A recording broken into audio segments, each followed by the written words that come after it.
new report has revealed that the United States has quietly authorized over 100 separate weapons sales to Israel since the start of the Gaza war in early October, despite mounting alarm over the occupying regime's genocidal campaign against the besieged territory. U.S. officials told members of Congress in a recent classified briefing that the sales include thousands of precision-guided munitions, small-diameter bombs, bunker busters, small arms and other lethal aid, the Washington Post reported on Wednesday.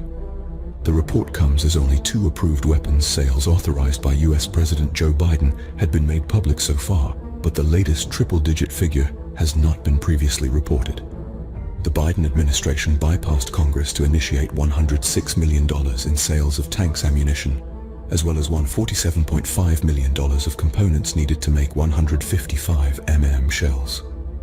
However, the 100 other weapons transfers were processed without any public debate, because each fell under a specific dollar amount that requires the executive branch to individually notify Congress. Jeremy Konyndyk, a former senior Biden administration official and current president of Refugees International, said these transactions are an extraordinary number of sales over the course of a pretty short amount of time, which really strongly suggests that the Israeli campaign would not be sustainable without this level of U.S. support.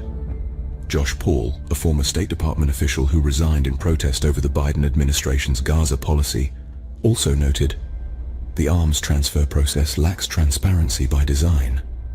The vast number of transfers since early October, largely financed by the more than $3.3 billion in U.S. taxpayer funds Washington provides to Israel every year, is something we deserve to know as citizens of a democracy," he said. Israel launched the devastating war on Gaza on October 7th after the territory's Palestinian resistance groups carried out a surprise retaliatory attack, dubbed Operation Al-Aqsa Storm, against the occupying entity.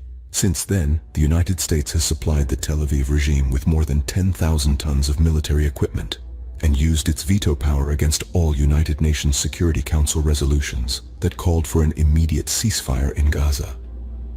The relentless Israeli military campaign against Gaza has so far killed more than 30,700 people, most of them women and children.